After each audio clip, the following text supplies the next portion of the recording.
Hello Mr. Wright. My name is James Coghlan and I represent the firm that you engaged recently to investigate the business structure which would be best suited to your purchase of the Cloncurry laundry. As per your instructions, we have not considered trust, and this advice is not concerned with tax implications for the business. There are 4 structures we have considered: sole trader, partnership, joint venture and company. There are obviously advantages and disadvantages for each structure. As a sole trader, your business would be simple to set up and operate and require fewer reporting requirements, and is generally a low-cost structure.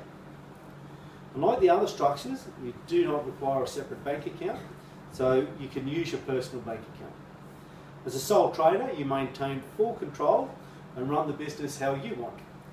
This means you don't have to confer with others, so you can make and act on decisions quickly.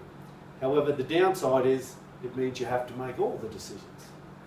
All the finance to purchase the business falls to you, however all the profits are yours. The main problem with you operating as a sole trader is that the law does not see you as a separate entity to the business, so you are subjected to unlimited liability. This puts your home, personal savings and other personal assets at risk. Partnership is also relatively easy and inexpensive to set up, and the cost of doing so can be shared. Of course, this also means sharing the profits. The workload may also be shared, but this is one thing that can lead to disagreements between partners. A deed of partnership can make sure all parties are aware of obligations, which can be used if a disagreement arises or the partnership is dissolved.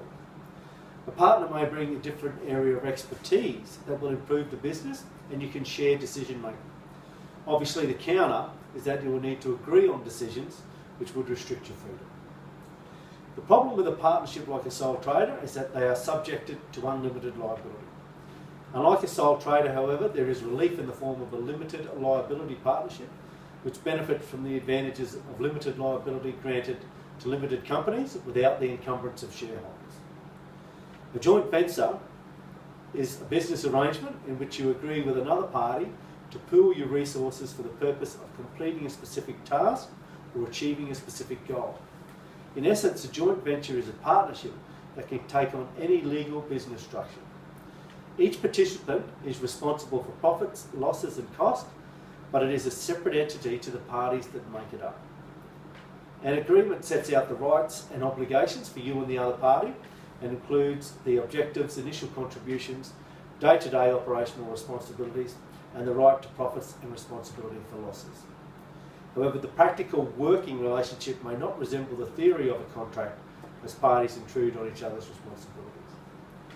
In 80% of joint ventures, one party buys out the other to have complete ownership. So once your joint venture reaches its goal and can be liquidated or sold, the risk to you is the other party may not want to sell or doesn't want to buy. A limited liability company is deemed a separate legal entity and therefore would allow you only to be responsible for any company debts up to the amount you have invested.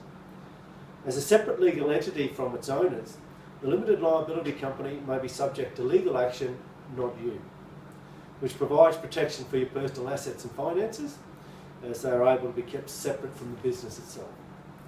The company is also able to continue to exist and operate beyond your involvement in it, which provides security for employees and shareholders.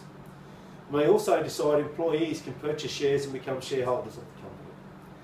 There are more complex and restrictive rules governing the accounts and bookkeeping of limited companies than sole traders, so this part of the business will take up considerably more time and cost. If you formed a public limited company to raise start-up capital from the public, the company must have at least 3 directors. This means disputes may arise as to what is best for the company, and the direction you want the company to go in may not be the direction it heads. Because shares can be traded, there is also the risk that a takeover may occur.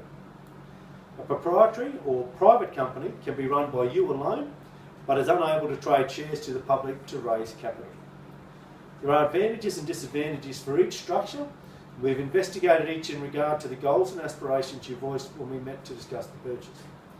You indicated you wanted to purchase the business for several reasons: to be self-employed, be your own boss, and grow the business into a viable one that will support the staff and yourself. partnership, joint venture or public company would require you to share responsibility and decision making. The barriers to purchasing the business are start-up capital, industry knowledge and the supply and demand for the service. Supply and demand is out of your hands for any structure chosen, but the other two are affected by each particular structure. As a sole trader, you must find the money to purchase the business yourself. In a partnership, joint venture and company, you can share costs by allowing others to invest, but must give up some authority to do so. With limited finance to purchase the business, the extra expense of setting up a company is a negative factor.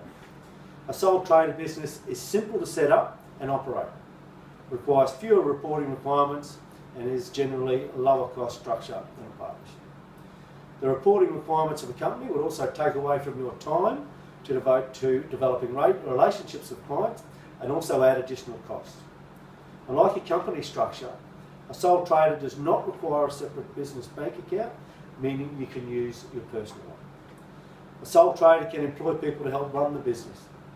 While this requires compulsory obligations such as workers' compensation, insurance and superannuation, these are conditions of any business type. While you retain all of the profits as a sole trader, the law does not see you as a separate entity. So as I said earlier, you are subjected to unlimited liability and your home, personal savings and personal assets are exposed. If, however, the business grows, it is relatively easy for you to change the business structure, or if you wish, to wind things up and sell or close the business. If extra finance is required, you have the option of moving from a sole trader into a partnership or company. From your answers and the research we conducted, our firm's recommendation is that your purchase of the Cloncurry laundry be done as a sole trader. Thank you.